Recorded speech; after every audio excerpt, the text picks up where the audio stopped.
Mabuhay! Handa na ba kayong himayin ang isa na namang napakainit at medyo komplikadong issue?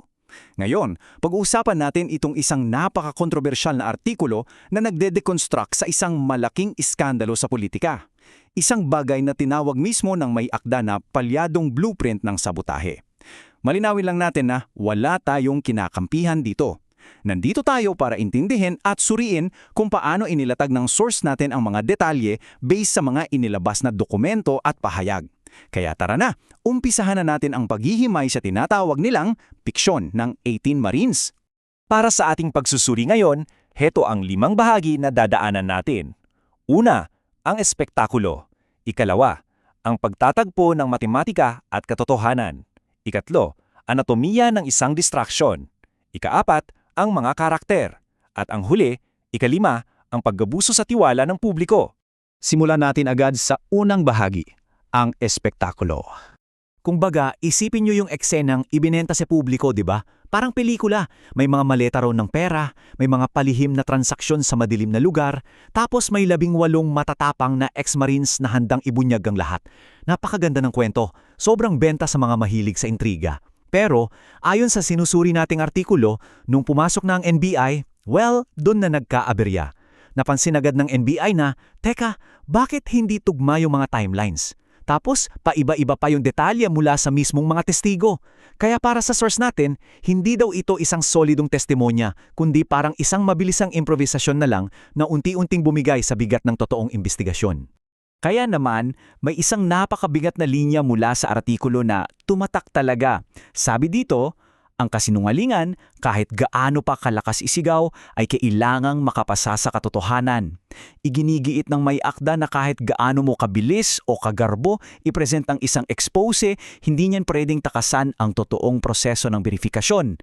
Kapag binanggana ng matigas na katotohanan ang isang mainit na tsismis, lilitaw at lilitaw talaga kung ano yung totoo. Punta naman tayo sa ikalawang bahagi, pagtatagpo ng matematika at katotohanan. Ito yung tahasang tinawag ng may akda na nakakahiyang aritmetika. Isipin nyo, ipinagmalaki sa buong bansa na may 18 ex-marines. 18! Napakalaking numero niyan, nakaka-intimidate pakinggan. Pero alam nyo ba kung ilan lang ang aktual na humarap at pumirma ng panumpaang salaysay sa NBI ayon sa report ng Philippine Daily Inquirer? 6 lang mula sa orihinal na 18. Para sa sumulat ng artikulo, itong biglaang pagbagsak ng numero ay hindi lang daw basta kaduda-duda. Direkta daw itong nagpapakita na may malaking butas talaga sa mismong operasyon at sa mga inaangkin nilang kwento. At alam nyo, mas lalo pang lumalim yung butas nang magsalita na ang mismong Philippine Navy. Nilinaw nila na yung ilan sa mga nagpapakilalang Marines na ito ay hindi man lang naging bahagi ng Navy. Yung iba naman sa kanila natanggal daw dahil sa mga kaso o iyong tinatawag na dishonorably discharged.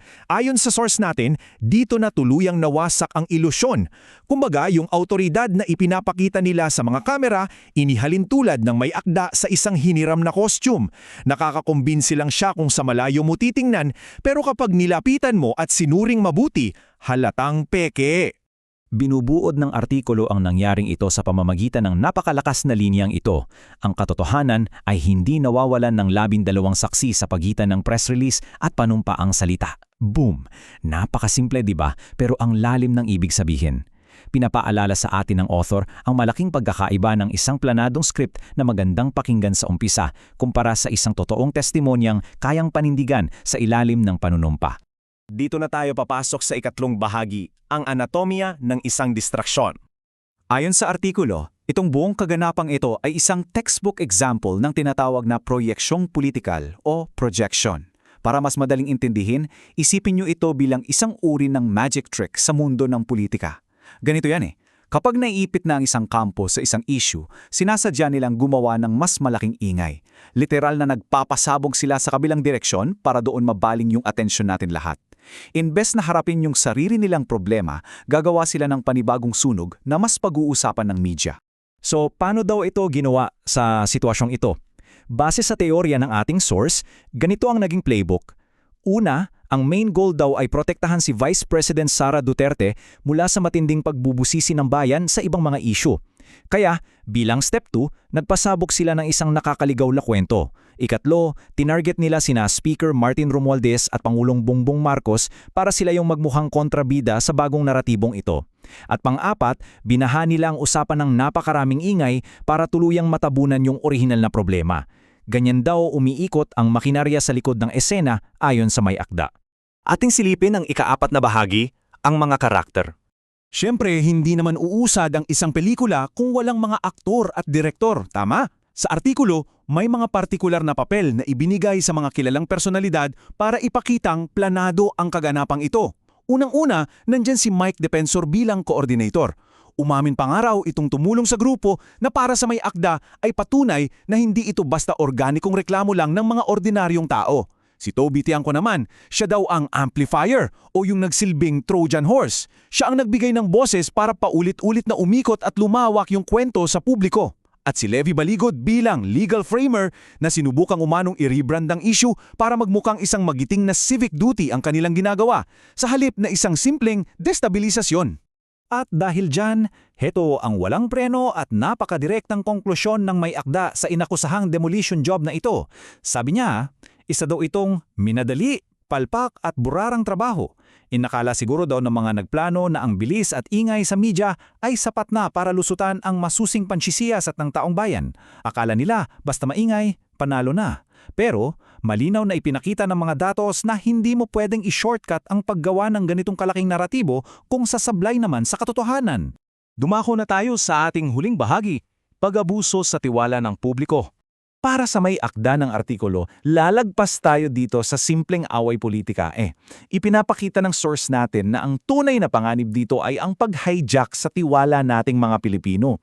Ginamit daw nilang sandata ang kredibilidad ng mismong Philippine Navy at tinerato yung mga lehitimong institusyon natin na parang mga disposable props, mga bagay na gagamitin lang sa eksena tapos itatapon na kapag nakuha na yung atensyon.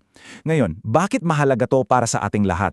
Kasi sa huli, ibinababa nito ang pamantayan natin para sa katotohanan. Kung palagi tayong nakakakita ng ganitong klaseng panlinlin lang, paano pa natin malalaman kung ano yung totoo sa gawa-gawa lang, di ba? Sinasanay tayo nitong magduda na sa halos lahat ng naririnig natin. Bilang pagtatapos ng ating paghihimay, iniiwan ng artikulo ang isang napakabigat at napakarelevante na tanong para sa ating lahat.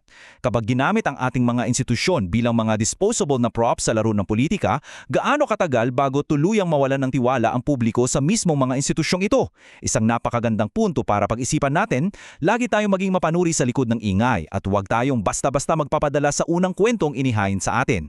Maraming salamat sa pagsama ninyo sa pagsusuri na ito. Hanggang sa susunod na paghihimay natin ng mga isyong kailangan ng mas malinaw na konteksto.